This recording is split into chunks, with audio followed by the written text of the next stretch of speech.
Hey everybody, it's GoblinX and welcome back to the Tarkir Dragonstorm Play Booster Box Arena Direct. This is our chance to play some Tarkir Dragonstorm sealed on Arena and win some physical booster boxes of the set shipped directly to us. So very cool event, very fun event. We always play these, try to win at least one box, and that streak is going to continue. Today we got 2 wins the first time, 4 wins the next time, so this should be the last run, right? Just keep increasing by 2 wins each time, get a 6-win run this time, and there we go. We got at least one box, and we're out of here. Well, we'll see how it all plays out as we bust open these packs and see what we get to play with today. So we've got 7 rares total. We have Elspeth, Voice of Victory, and Clarion Conqueror, so we're playing white. Clarion Conqueror and Elspeth is a bit of a nombo, which is awkward, but there are incredibly powerful rares here. Voice of Victory and Elspeth are both absolutely incredible, and those actually play really well together. Elspeth just insane with all the mobilized cards and such. But we've also got Moraine River Regent out of blue, the best blue rare. Surrock might be the best green rare, just super efficient, can't be countered, draws you cards whenever your opponent uses removal on them. Really, the weakest rares are these 3-color rares, and that's just because they're really restrictive in terms of the decks you can put them in. I am pretty happy with the sealed pool from what I've seen so far, which is just the rares. But we'll find out what the multicolored and colorless and all the commons and uncommons look like in general. So starting off with the multicolor and the colorless to see if we have enough fixing to go for like 4 or 5 color splashy stuff. Looks like we have a decent amount. A Temur Monument, a Sultai Monument, and some dual lands. Not a whole ton, honestly. There's only 4 duals. There's no tri-lands. But there are 2 monuments to make up for that a little bit. For premium uncommons that play about the card quality of a rare, we have the Mardu Sonic Shrieker Dragon and 2 of the Jeskai Shrinekeeper Dragons. So those are pretty powerful places to be, Mardu or Jeskai. As far as our rares go, honestly, I'm more excited about our uncommons than this Awaken the Honored rare out of Sultai or Road Watcher out of Abzan, but they are both good. They're probably comparable to the uncommons, so Jeskai is honestly the most exciting spot to be because it gives us 2 very high power 3-color spells instead of just 1 in Sultai, 1 in Abzan, 1 in Mardu. Glacial Dragon Hunt's great in blue-red as well, and that leans towards the Jeskai that we have going with the Shrine Keepers, so preferably if we have enough spells to make a good Jeskai deck, I'd be really happy to do so. That would also be potentially the best spot to play Elspeth, but especially Voice of Victory, right? Because this is a very good aggressive rare. Gets you a lot of damage in early, so it'll play well in like Boros, Splash Blue. We'll see. We'll see what we got. Start off with our white here. White looks fantastic. Yeah, our 4-mana white creatures are a little bit filler, but outside of that, the rest of the color is fantastic. It's a little light on removal, just 1 Osseous Exhale, but it has the incredible Elspeth Bomb, the Voice of Victory Bomb. Clarion Conquer is a little debatable because it shuts off Elspeth, but that's the only card. If Elspeth's the only card in the whole deck it shuts off, I think we still play it. Technically, it shuts off Descendant of Storms as well, but 3-mana 3/3 flyer is no joke. That's going to require your opponent to throw some removal at it quickly if they don't have their own 4/4 reach or 4/4 flyer. So I imagine we can still play this in an Elspeth deck and just expect it to get killed by the time we want to run out Elspeth. Or just be good enough that we can kill them with it if I've got both in hand. Yeah, Descendant is fantastic. Yeah, white is just straight up great here. We'd like to pair it with a secondary color that has a lot of interaction, ideally, and a little bit more good aggressive cards. So blue, 0 interaction. It's entirely card draw, really, out of the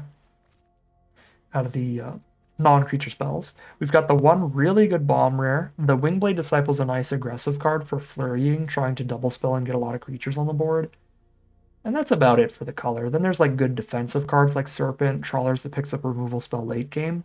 I could certainly see Jeskai splashing in the blue. What's really nice about the River Regent is despite it costing double blue, it's still a splashable bomb. Because if we don't have double blue, we can just Coil and Catch, and 4 mana, draw 3, discard 1, especially at instant speed, is playable regardless. So, right, if we don't have our second blue yet, just use that and draw some cards. So, likely hoping to be Boros Splash the Blue, as I imagined early on. Our black is awful. Usually it's got pretty good removal, but we have 0 removal. We've got 1 Thoughtseize and a bunch of filler creatures. Not interested. Our red is a good aggressive curve with a Shock Brigade and a Sunset Strike Master being pretty premium 2-drops. The Duelists are a bit filler, for sure, but they're fine if you really want to be aggressive. It does give us more interaction with a Molten Exhale and a Twin Bolt, but I'm not a big fan of Twin Bolt, and so adding just a single removal spell, just one Molten Exhale, is kind of a bummer. Honestly, the removal in this sealed pool so far is awful. There's one Osseous Exhale out of white, 0 removal out of blue, no bounce spells, no counter spells, 0 removal out of black, 1 Thoughtseize, and then 1 good red removal spell and 1 really mediocre red removal spell. Like, I think we're going to end up building a deck with a low amount of removal, and that's not because of the colors I'm choosing, that's because of the sealed pool. There's stone cold 0 removal spells in multiple of our colors. But we'll see how green looks to wrap up the look at all of our colors. Green has removal. It has 2 piercing exhales. So that puts a wrench in the works here. Is it worth playing some weird green-white splash blue deck here to play a little more removal with 2 piercing exhales? It gives us 2 Sarkhan resolves as well to deal with like late game resolved dragons from our opponent. Kind of reverse world is this? Am I genuinely considering just going Selesnya? We cut 3 cards here. It gives us a Surok as well, which is pretty strong, but not too much else on our mana curve, honestly. The Snakefin Veils are good, the Resolves are good when you're getting aggressive. What are the best cards we're not running now, then? So if we went for these colors, we would get to splash in the Obzon rare, I guess. Hardened Tactician or Marshal of the Lost. Actually get to play Stormbrood as well if we splash black. Yeah, white-green splash black Obzon is a thing.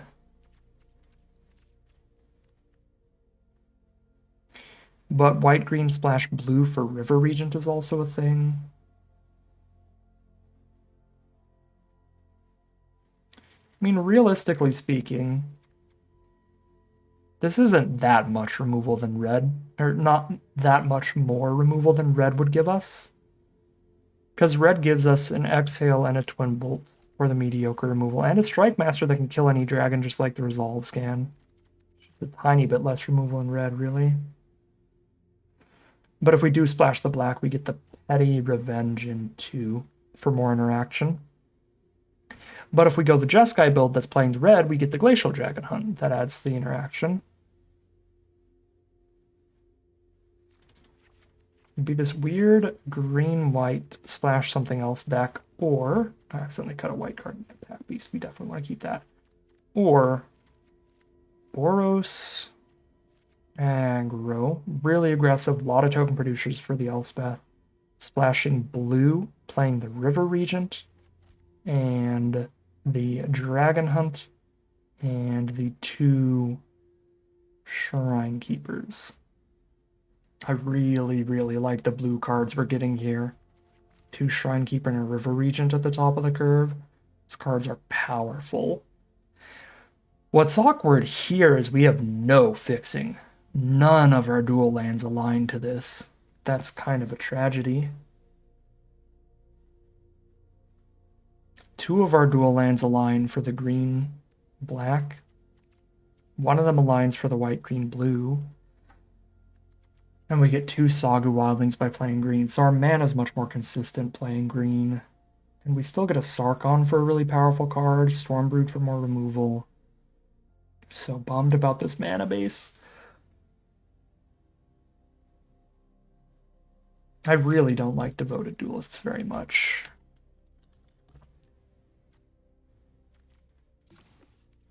So we're certainly running some absolute filler to get this deck. I guess if I cut those 2, I still have 16 creatures. I can play 2 other cards.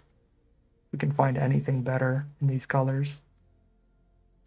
God, that curve looks so awesome. Like, we're going really wide. 3 of our red cards are more token producing cards to go with Elspeth's initial static ability, which is wild. That's like sick. I guess we do run a Twin Bolt then. Maybe a Twin Bolt and an Embermouth Sentinel. We do have the only 3-mana dragon in the whole set, so it's possible to get the really lucky draw where this straight up ramps you on turn 3. Well, on turn 4, but still ramps you in the early game. Right, turn 4, play this and another 2-drop if you already got the Conqueror on the board, and you're super happy. And we probably do want to play this because we have no other fixing in the color if we do Jeskai.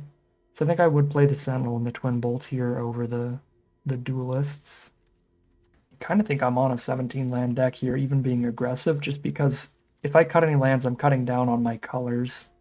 And I need as many sources of each color as possible because there's no duals and tri-lands here. 14 white cards and 9 red. 7-6 split. Oh god, that's so painful. No Evolving Wilds, no tap lands.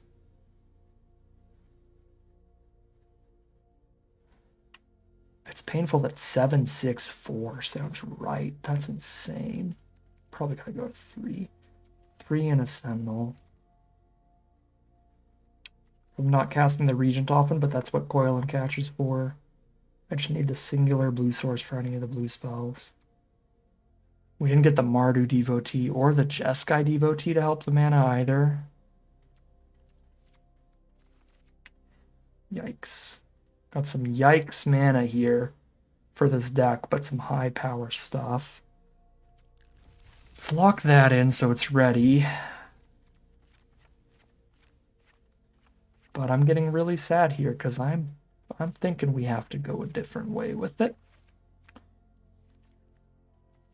It's a unique way to go, but when the cards align like such, green-white at the core, probably splash black. I guess I could splash blue off of Soulfly Monument. We can actually be white, green, splash a tiny bit of black, splash a tiny bit of blue, and still gain access to River Regent, as well as the Absalon Rare, which is good with a low curve like this deck. And then I get access to Awaken the Honored Dead as well. That's a double splash, though. Right, Road Watcher, green, white. If I hit my black splash, I'm good. River Regent, if I hit my blue splash, I'm good. Awaken the Honored Dead. I have to hit my my black and blue splash at the same time to cast that. That's a much harder sell. Yeah, I'm not so confident on that one. But as we said before, our sealed pool is tremendously low on removal, so it may still be worth running for the more removal. 2 Sagu Wildling, 3 duels, a Sultai Monument. Might not even need the Embermouth Sentinel on this one. What's the creature count? 18? Yeah, we can cut a few of the most filler creatures. I kind of still like Embermouth Sentinel just because both of these want a lot of mana value 3 and less creatures to be in the deck.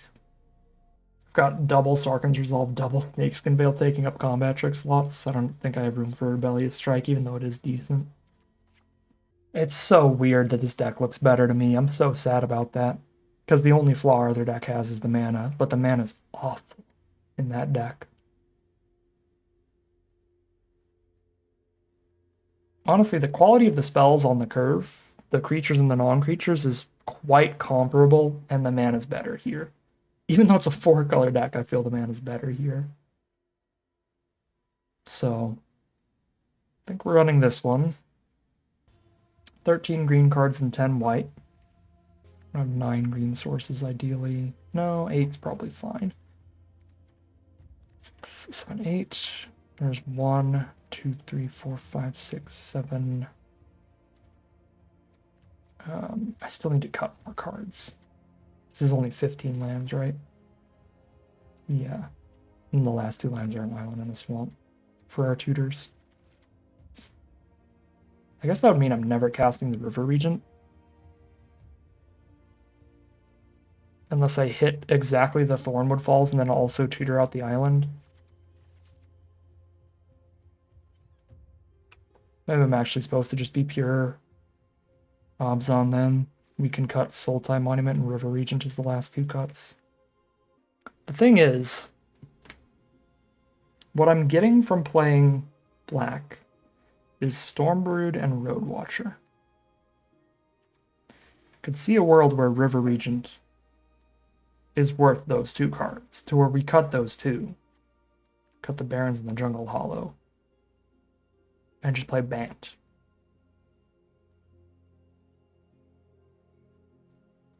It's genuinely insane, but I think there's an argument for it here.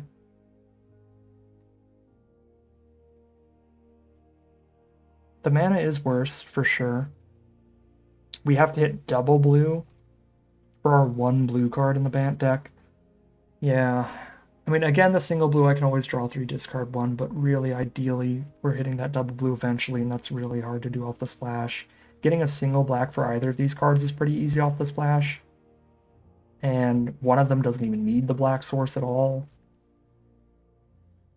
Yeah, no, it's just the Obzon deck.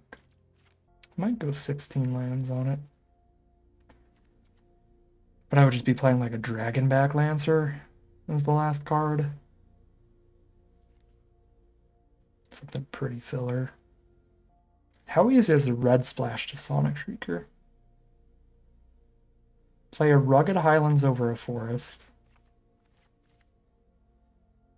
5, 6, 7 green sources. This is on 16 lands. Okay, so if I go 17 lands.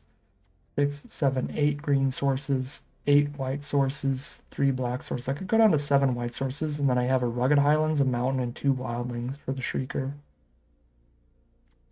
Actually seems fine.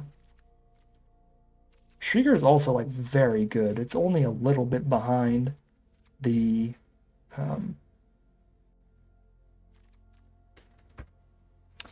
blue rare in terms of power level. But it does have the fatal flaw of being a double splash. I have to hit one of my 3 black sources and one of my 2 red sources.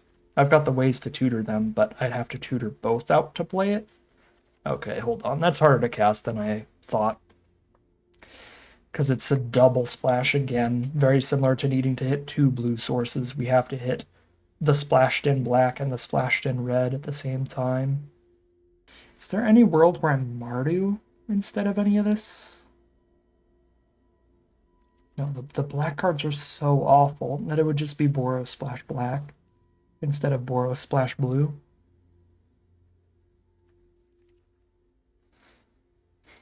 Play a Sonic Shrieker and then like a Bone Cairn Butcher and a Tactician or something. Feels like I just play Jeskai if I'm going Boros at the core. There's no world where we're Orzhov at the core. Alright, I'm gonna go to the pure Obzon build. Take a picture of this. I'm gonna check it side by side against the Jeskai deck, and we'll run whichever one I think I prefer.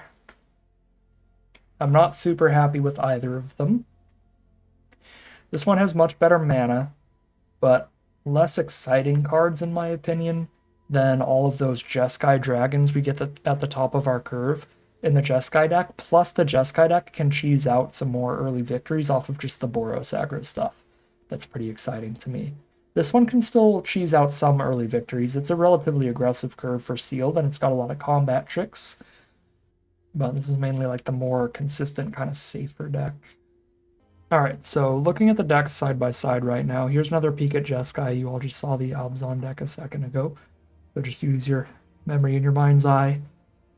This deck is certainly more aggressive. It's got more 2-drops and 3-drops on the curve. It has just as much removal. So in Obzon we had Osseous Exhale, 2 Piercing Exhale, and a Stormbrood. Here we have Osseous Exhale, Molten Exhale, Twin Bolt, and a Dragon Hunt. So I guess just as much removal rather than more removal. The one factor where the other deck could count as more removal is having the Sarkhan's Resolves against late game flyers. But all of this removal is really cheap, and again, that curve is so good at applying pressure. Still got our Elspeth here. Where the other deck has a Sarkin and a Road Watcher for power, this deck has 2 Shrine Keepers and a Moraine River Regent. They're really wild. The other deck has a more consistent mana base, but that requires dirtling around a bit with tapped lands and Roost Seeks and stuff, with also a less aggressive curve. So this is the hope for a great hand, cheese things out. The other's the more consistent deck. Hoping to still be a good mid-rangey, slightly aggressive build. Our other deck is an 8-8 split of the main colors with 3 of the splash. This is 8-6 and 3. When you think of it that way, it's not that much worse of a mana base, but the other deck is an 8-8-3 split and also has 2 ways to tutor out whatever land it needs with the double Saga Wildling. But we still have 1 way with Embermouth Sentinel. Maybe I'll just go back and forth each game. Because I can't decide. These decks are so comparable. I'm gambling. I'm going to go bad mana base here. Hope for the best. Solid opening hand. Descendant of Storms into Embermouth Sentinel into any red card from there. We've got all 3 of our colors right off the bat. We are on the draw. Our opponent starts with a mountain. It's a Dragon Hunt to use off our red mana.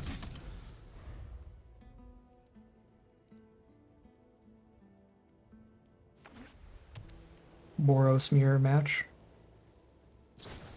Frontline rush, get a couple goblins. Sure.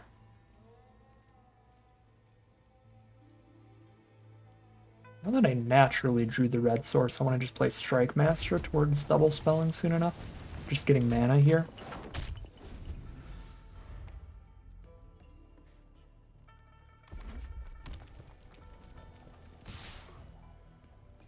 It clears 0 blocks in my life.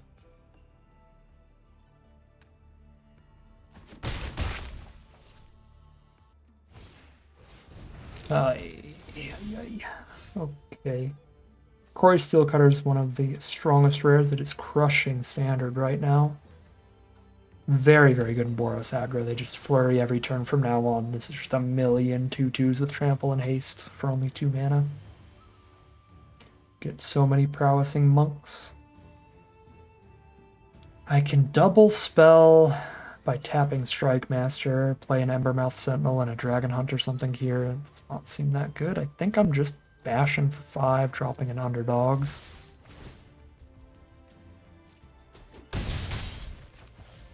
We are praying they do not pop off with the Steel Cutter, but they are incredibly likely to in Boros.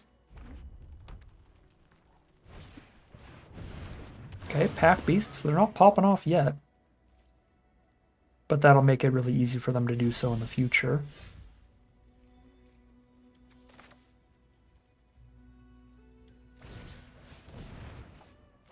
Twin Bolt is actually good here. Surprising. We found the Twin Bolt matchup. Let's go.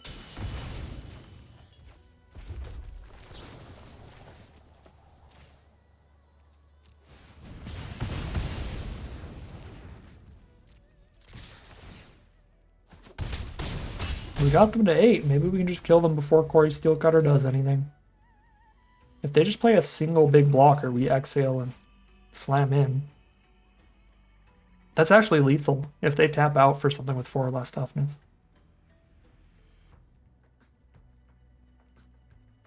But if they just play 2 2-mana 2/2s, turn is awful. Because then they have 3 blockers up, 3 2/2s up. Luckily they don't, they just play 1 removal spell. Certainly good for them, but so is my top deck. That is good for me. That's lethal? No. 1 damage off because I don't have the mana to upgrade the Descendant at the same time that I pass the Shrine Keeper. Oh my god. Our opponent casts a Quarry Steelcutter and doesn't flurry a single time? Feels lucky.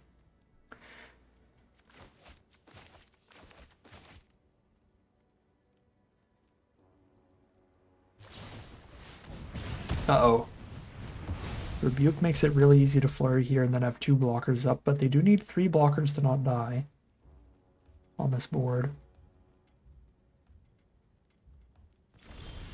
Oh, they just passed through. Alright, they're just dead. There's the concession. Lucky game there. Steel Cutter could be terrifying in a hand that can flurry well, but apparently their hand was awful for it. It was a bunch of 4 and 5 mana spells. They even had a Rebuke and nothing to do with the Rebuke mana. So, get the victory there, and we start things off 1-0 heading into game 2. Alright, here we are for game number 1. Both of our main colors again, thanks to the Embermouth Sentinel here for the fixing. We do want the splash for the Stormbrood here. So, still a little awkward mana, but I think a keep on the play here.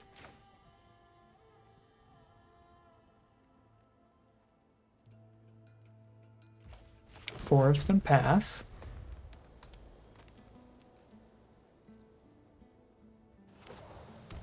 Our opponent starts with Evolving Wilds. There's the white source, so now I can actually Embermouth Sentinel for the black source later. Do that later for now. I've already got the 3rd land for turn. And with a dragon in the hand, the opportunity to potentially get a land onto the board tapped with the Sentinel is exciting. Channel Dragonfire, that's a really good one against aggro. Okay. Okay, I'm supposed to Sentinel for the black source. Play the forest here. Our opponent still hasn't cracked their Evolving Wilds. It's very cute.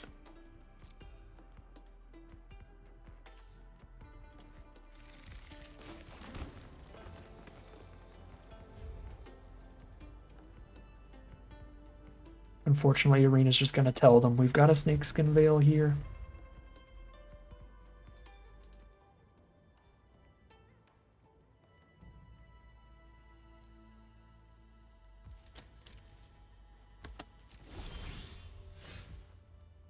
Well, we're chilling.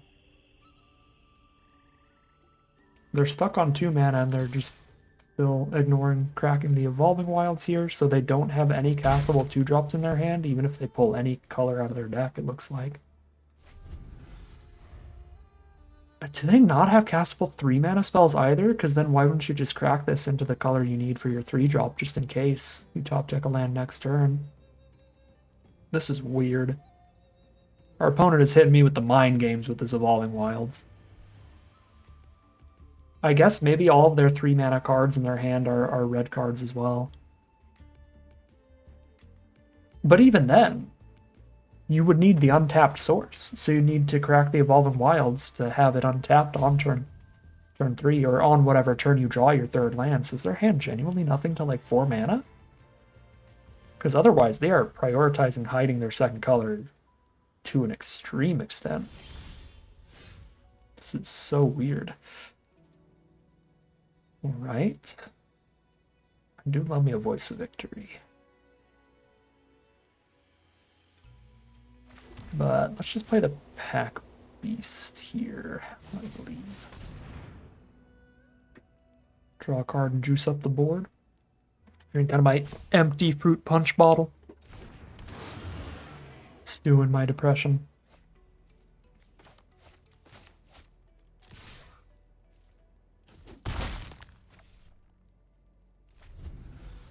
Still no Evolving Wilds crack.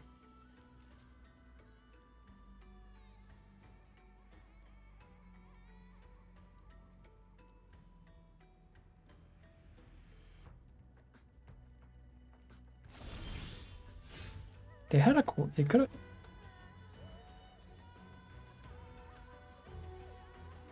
Are they just valuing the, like, 1% more lands in their deck by waiting to crack it or something? I'm still so confused.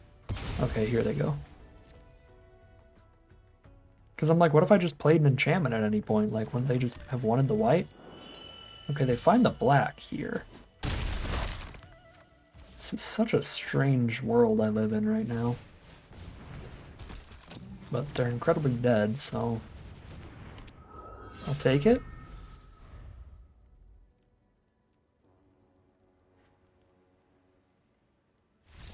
Yeah, it's just perplexing usage of Evolving Wilds there, but it just doesn't matter at all in the end, because... I mean, I guess technically, yeah, if they cracked it earlier, they would have shuffled their deck and maybe drawn the land sooner, but that's not really something to consider with whether or not you're cracking it, is whether or not you're shuffling when you already don't know the order of your randomized deck.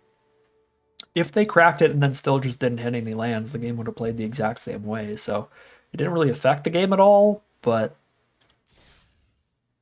I'm baffled. I'm so confused. All right, we are 2-0 now, heading into game number 3. Here we are now for game number 3. I should probably mulligan this without our secondary color. We've hit our splash color, but not the secondary. But Voice of Victory plus Elspeth. If we hit lands, this hand is like unbeatable, so I'm just gonna go for it. Believe in the heart of the cards. We're currently 2-0 right now, so if we manage to win this game, we've at least done better than our very first run, and we're at a positive win rate. There we go. Plains are good draws. Not quite as good as mountains, but they are good draws. Boros from our opponent as well. There's their Shock Brigade. There's our Embermouth Sentinel for the mountain, and the 4th land for Elspeth. Beautiful draw here. So I get to Zergo's Vanguard next turn. I might Sunset Strike Master next turn, honestly. Guarantee the Elspeth whether or not I draw land the turn after this.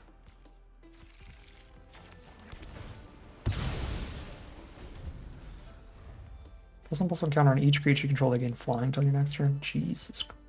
+1, make 2 1/1s. -3, destroy one of their big creatures.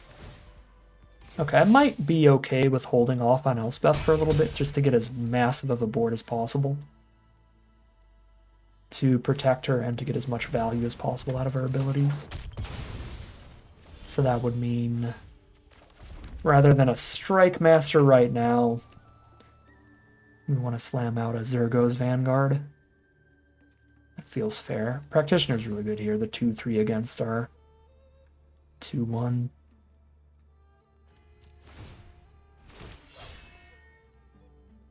I mean, what about the play pattern of underdogs? So that if I hit a land, I just put a counter on all my creatures, and it's like 2, 3, 4, 5, 6, 7, 8, 9, 9 power in the sky. That's like such a quick kill. But I guess like if I top deck a land, even with Zergo's Vanguard, that's like a quick kill if they don't removal spell something this turn. It's probably Vanguard. Vanguard's better if we don't top deck the land the next turn. And it's still pretty good if we do.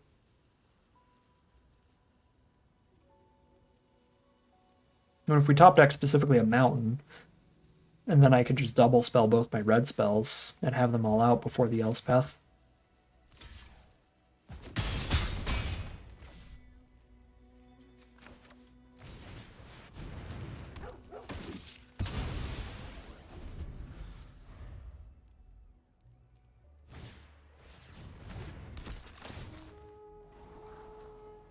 Here's the Martyr Devotee from our opponent. They're chess guy, so I don't know if they're also splashing black here, but if they are, then that Devotee was a great draw. I believe they scryed both to the top, so they've got great draws coming up. They've just flurried with the first Practitioner, which is pretty nasty. I'm scared. They don't attack. We hit the Elspeth mana, but I think if I go underdogs and strike... Okay, I don't have a second red. Okay, drawing specifically a white source instead of a red is rough here. I was going to say there's a huge argument to just play underdogs plus Strike Master and then give the whole board flying next turn, but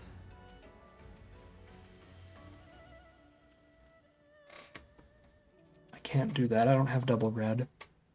So they've got considerable attacks towards Elspeth if I just slam her down. She's 5 loyalty.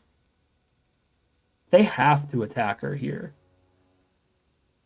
I mean, Elspeth plus, I've got a 6 loyalty Elspeth and chump blockers for their swings.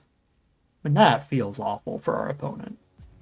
I think I can afford to just do that and then give flying next turn if she lives, and it should be decently easy to make her live. We'll see. Unless they just have like a straight up removal spell for her. They just Stormplane Detainment her. Why'd I open my mouth? Alright. Great card for our opponent, but Elspeth still put in some work here.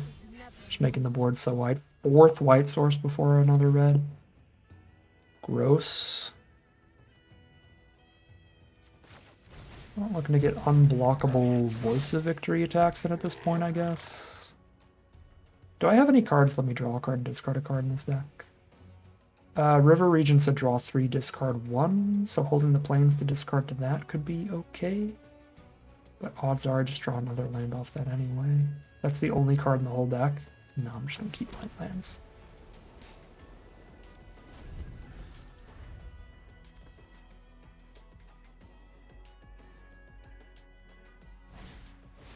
Draw 3, discard 1 from our opponent. We're in the board stall of all board stalls here.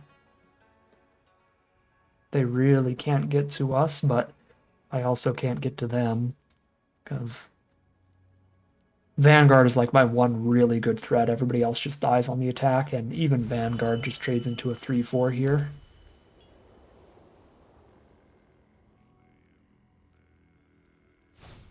And there's the removal for Vanguard. Gross.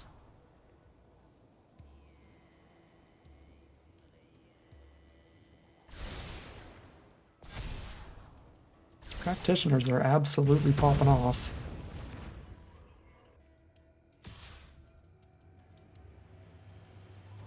If we find another blue source before we find River Region, then we could have a chance here. Okay, this red would have been really good earlier, but it's kind of useless now.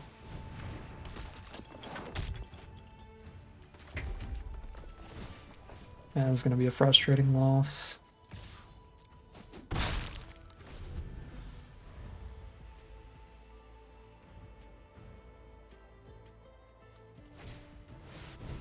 Yeah, wow.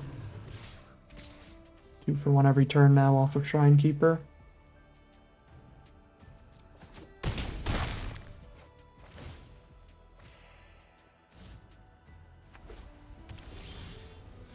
We're just absolutely flooding.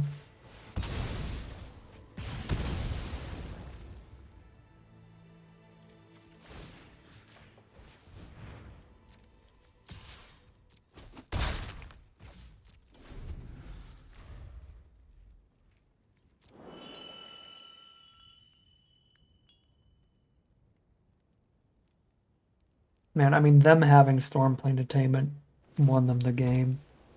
Having exactly that instead of, like, Molten Exhales and stuff, that wouldn't quite kill Elspeth. Just crushed us here. And plus, they've just drawn a million spells. I mean, they've missed a land drop or two because they were drawing all gas, and they also did draw 3, discard 1. They've been scrying all over the place. They've flurried like every single turn of the game. Just a really, really good draw from our opponent. To just insta-kill Elspeth and not even be worried remotely about our board. Rough game. I'll just take the lethal there. And I can go chomp, chomp, chomp. And lose no matter what I draw. 2-1 heading into game 4. Here we are for game number 4. This is the deciding game to see if we do better than our first run. Like this hand. Might be a little greedy to try to Embermouth Sentinel with the Conqueror on board, but I think the value is high enough to hold off on that till turn 4. Our opponent starts with Mardu Devotee with their green-white deck, so probably Obzon at the very least to where that can splash between white and black, but it could be like 4 or 5 color deck here. They scribe both to the top. Seeing a lot of opponents doing that today. Just drawing perfectly, apparently. I say today, for you all, this is the only video you've seen today, but I've recorded all of the Arena Direct videos in the same day, so in the first 2 we've had a lot of Mardu Devotee scribe both to the top turns where it's like, well, that's not good. Turn 3 Champion of Doosan is also not good for me. Yep, Caustic Exhale for Conqueror. Gross, no Sentinel value, but I could get it off of a Sagu Wildling. And unfortunately, Bodyguard doesn't pick up 3 drops. So that's pretty filthy.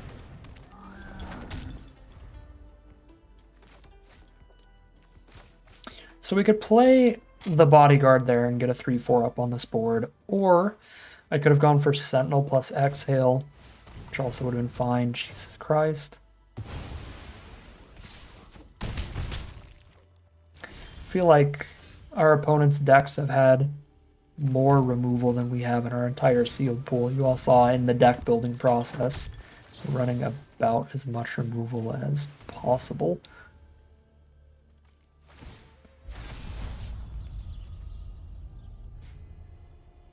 Champion of Doosan is not a bad enough draw to get the renew value off of it here, I think.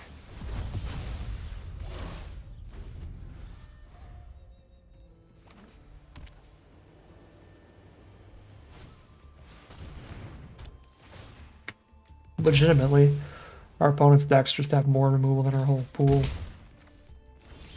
Exhale, Detainment within the top 12 cards of their deck here. Yikes from me. I really need this to not get killed.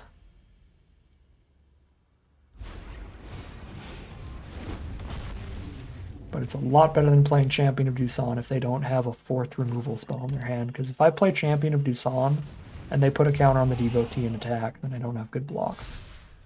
Thank goodness, no 4th removal spell, but the Earth Carver's still terrifying. There's a 7/7 there. I have received my Sentinel value, but doesn't look super helpful this game.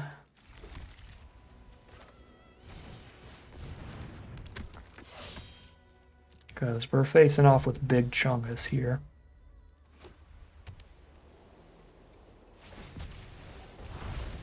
Okay, if their last card in hand is a land, we can stabilize the board. It's not. Okay. So we're behind. We're in a top deck war, behind on life total and behind on board, but I have no other choice but to 3-4 myself on this Earth Carver, which is brutal.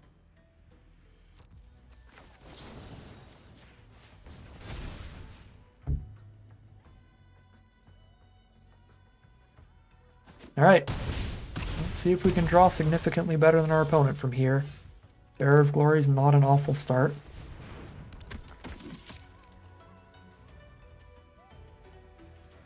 Just hold up the Bearer mana here.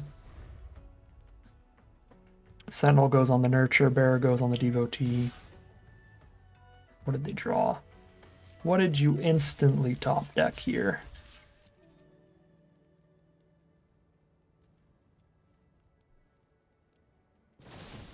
Osseous Exhale. Okay, that's not horrific. Still get my free kill here.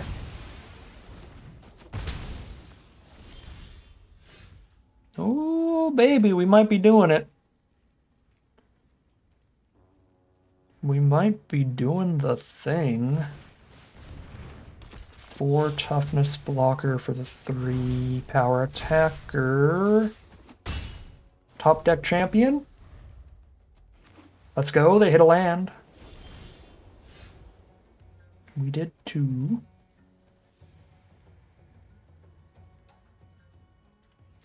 Not outraising that lifelink if I don't have a blocker up for it. I could just trade into it with Bearer of Glory. I think I just smack for 3.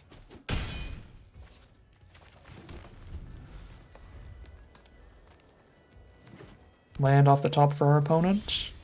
Osseous Exhale for us. Ooh, baby.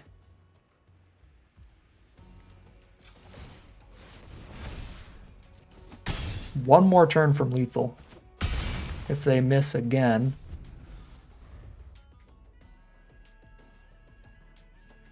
Their final opportunity to draw something and be safe here.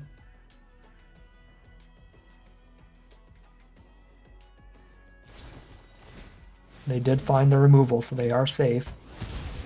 But we're still ahead at this point, which means our draws have been fantastic, because we started this top deck war far behind, and now we're far ahead.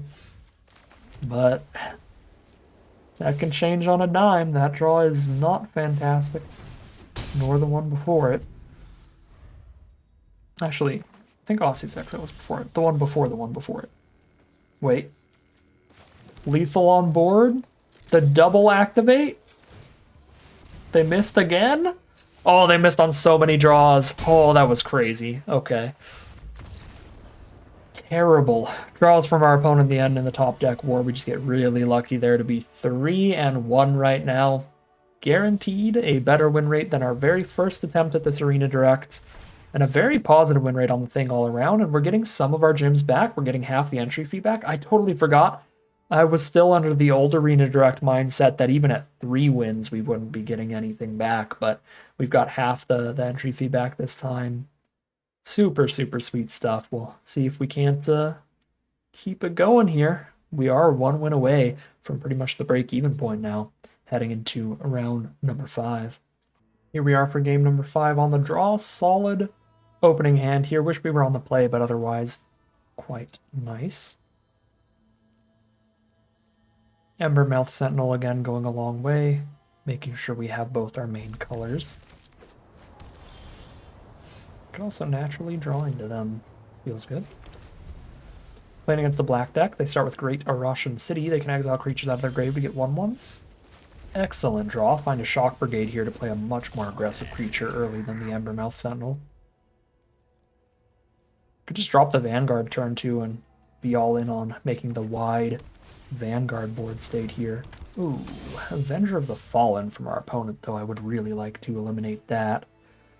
So double spelling on turn 4 feels to be the most efficient way to do that. So we play the Practitioner now, and then Sentinel plus Exhale next turn.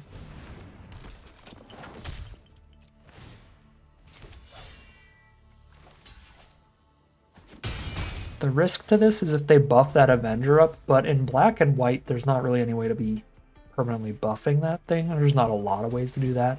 If they were a heavy green deck, I would probably just blow it up immediately. Alright, so they do have mana up for potential interaction. Nothing that's going to be like counter unless I pay 2 or something. So I'm going to start with Embermouth Sentinel. That way when I cast Molten Exhale, if they respond by like blowing up Practitioner or something, I'll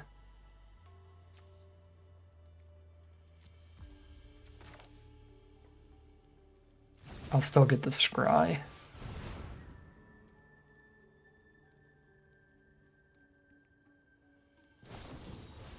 Death Touch for the turn? Sure. That's fine.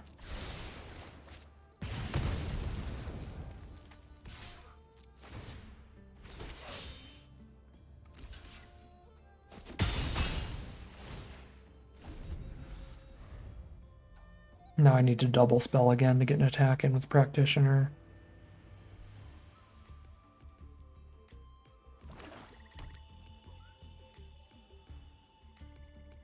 Avenger's got a pretty annoyingly large booty here.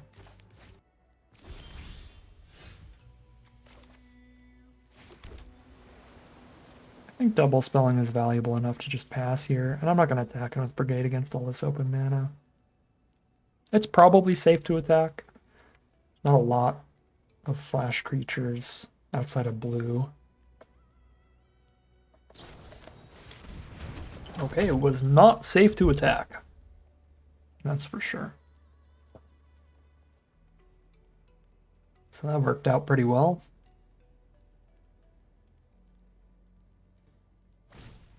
There's Sagu Pummeler, and they pass.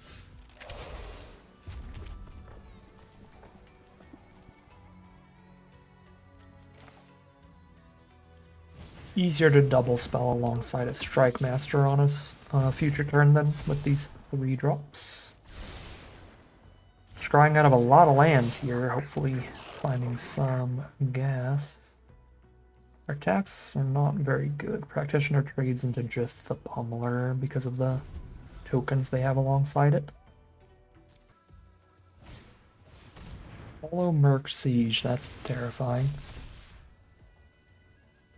So they can start drawing cards every time they put counters on their board, or they can start getting Menace Swings in turn over turn.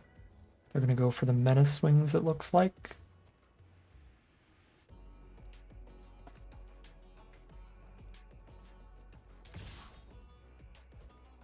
Yep. Death Touch, Menace. So I'd have to double block and lose 2 creatures. Just don't block here. And they've got a Devotee on blocks too. Dragon Hunt is not awful. It's not very good, but being able to dig while also clearing out a little bit of the board is good.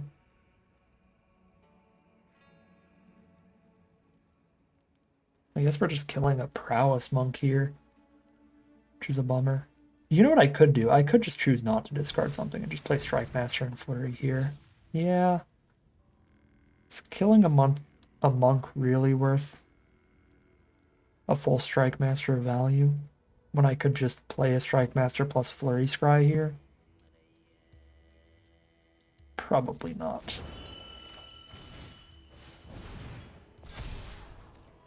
Get out of here, lands. I'm sick of you.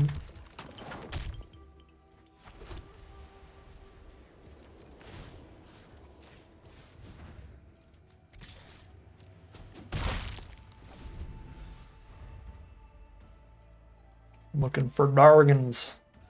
Although our Jeskai Shrinekeeper does not get through a 4/4 reach. So that wouldn't even be the most helpful.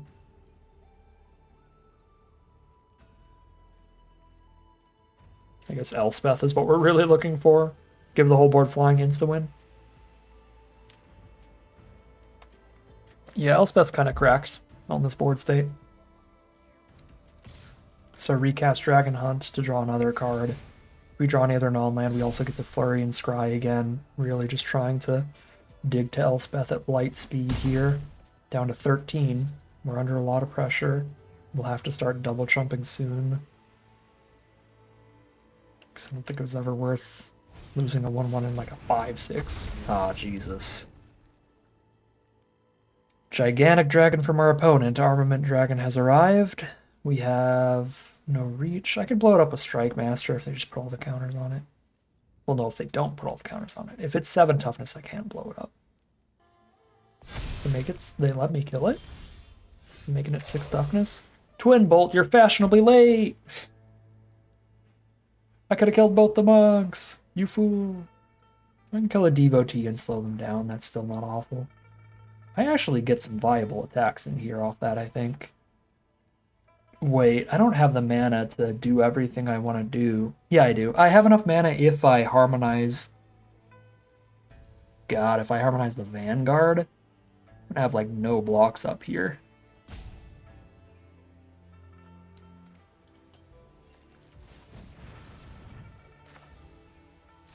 This is sketchy at 13, but I think it's gotta be worth it.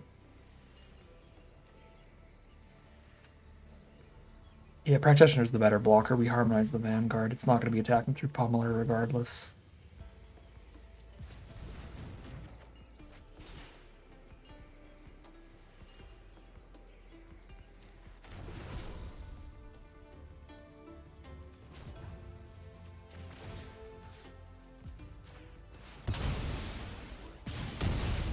This gives me another draw and another scry towards Elspeth.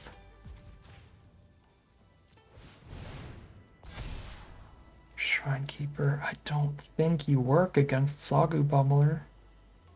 I don't think you do. I had no way to kill Pummeler there because the only way to deal 3 with Dragonfire was to discard this Twin Bolt and then not have a 4th damage.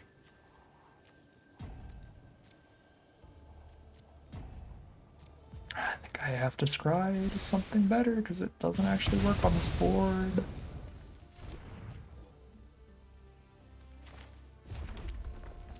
Okay, what's the plan? They are at 17. A 6 damage swing is considerable. I'm at 13. I have to double chump to chump. So I take whatever they get menace. I take the 5 from whatever they get menace.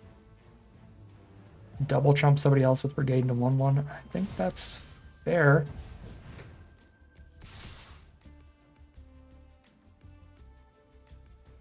Alternatively, I don't attack with the practitioner, and then they only get to attack with the menace card, which buys me more time, but then I'm not trying to find my own lethal counterattacks that way. I think at this point, playing completely blind off the top, no flurrying going on. Probably supposed to be trying to find my own lethal counterattacks. Okay, they're at 9. Might be about to see what their last card in hand is.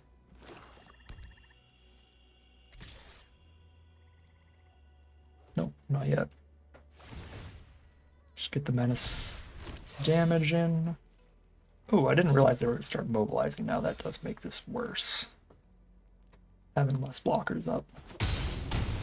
We're down to 7. Wait, am I going to lose because I didn't keep the Shrine Keeper? Would that have been lethal here? I mean, they have 3 blockers up minimum. They can pick up the Devotee and recast it, or they can get a 1/1 off the Irashan City. So they go block, block, block, take 1, 2, 3. Yeah, no, I would not have lethal them with a Shrine Keeper. I definitely don't lethal them with the plates. Yeah, so I mean with Shrine Keeper they would go with 3 blockers here. They would block the 6, block the 6, block the Shrine Keeper with the 4/4. They would just go 1/1 on this, 2/2 on this. Take 1, 2, 3, 4, 5, 6, 7. Still be at 2 life and then kill me on the counterattack because I tapped out for that. So we have to be full chump mode at this point.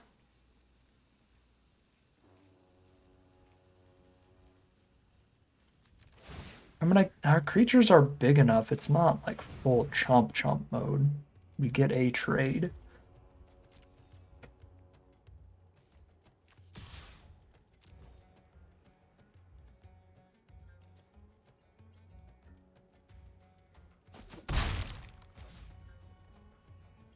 Don't think it's worth bluffing and having them play around something here, because they're unlikely to play around anything regardless. And I could draw into the River Regent, which is a 4-mana draw 3 discard one, and I could draw into a collection of cards where, like, right, I spend 4 on that, and then I draw a good 5-drop to where I would have needed to play this land. Well, I'd have to draw a 6-drop to make that necessary. And there are no 6-drops left if I draw a River Regent. There's only 5s. Okay, no, I actually can bluff with this land. Because the only draw spell I can hit, I believe, is the River Regent. I spend 4 on that, draw 3, discard 1. Even if I hit a 5-drop, I then go land 5-drop. Oh, I guess what I'm not considering is what if the cards are 2 cheap spells I want to play.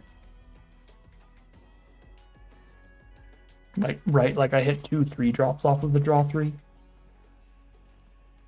And I can't play 2 lands in 1 turn. But I guess I couldn't play 2 lands regardless if that's what it is, because I've got...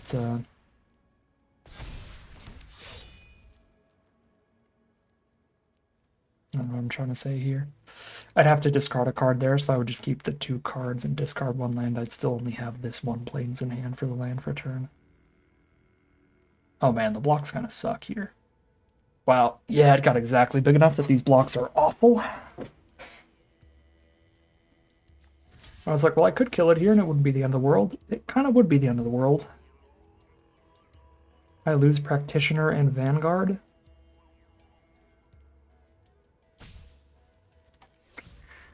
Poop chump it is, I guess.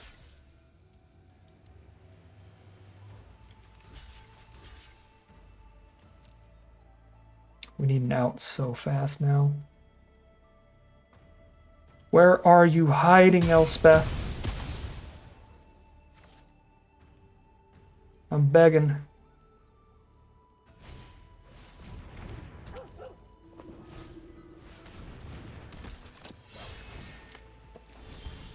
No. Get bombed out, Elspeth, please. Meringue River Region, you'll do too. Somebody show up.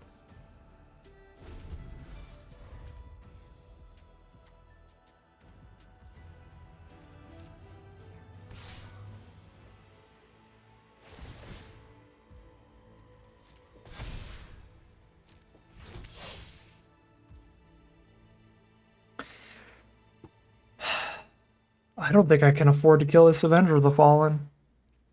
Because I can kill it with Practitioner plus Vanguard, but if I kill it with Practitioner plus Vanguard, I no longer have a lethal out with Elspeth. I only have 5 damage if I play Elspeth and give everybody flying. So I double chump and I have exactly 1 more draw step to have a chance at all here. I think that's genuinely the only way to play it. Like if I trade these 2 off, I definitely don't have a lethal crackback. I have a 2-1 and a 1-2 on board to just die to all this stuff. We're all in on the draw. Being good. It's our final chance.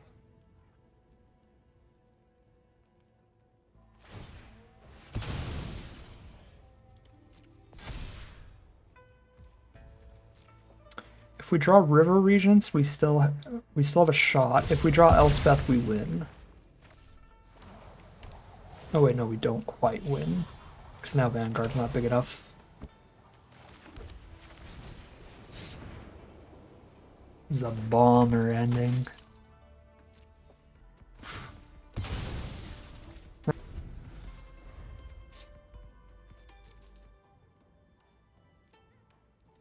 Man. We're winning. We're literally winning. Not like winning this game, but we're winning a chunk more games than we're losing in this Arena Direct. But you have to win so much in an Arena Direct to not be losing, essentially, money. So, despite having a solidly positive win rate here, we're just spewing gems, even with the new system. This is a 5-win, a 4-win, and a 2-win today. No, a 5-win, a 2-win. A 2, a 3, and a 4. There we go. I knew that it was like a sliding scale. There were 3 numbers that were like right next to each other. But now we have no outs off the top.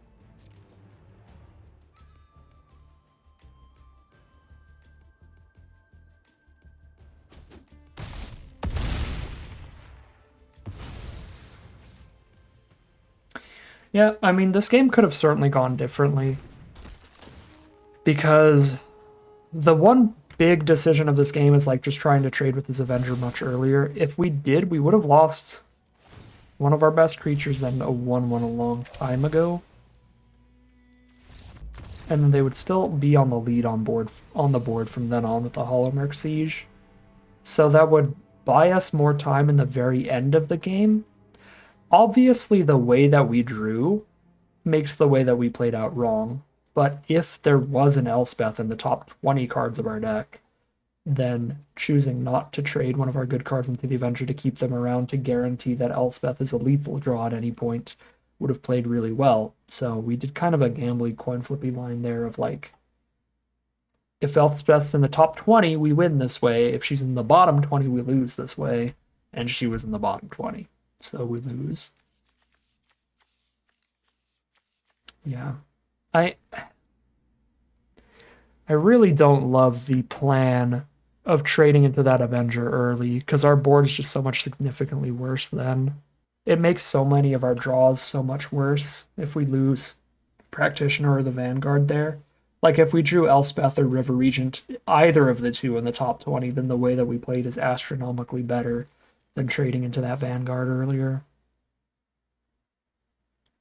I guess the one biggest line was choosing to hold off the Exhale to double spell with it, because they did end up having the indestructible trick. So, I guess it turns out Avenger of the Fallen was a massive deal. Had we exhaled while they were tapped out instead of running out the Practitioner and being mana efficient, we would have killed it, and they wouldn't have had the legacy trick. But then later they would have used the legacy trick to kill one of our better creatures, and we'd be in a pretty comparable position by the end when the Hollowmerk Siege arrives. The Siege would be doing disgusting things with any creature. I don't know. Rough game. Rough game.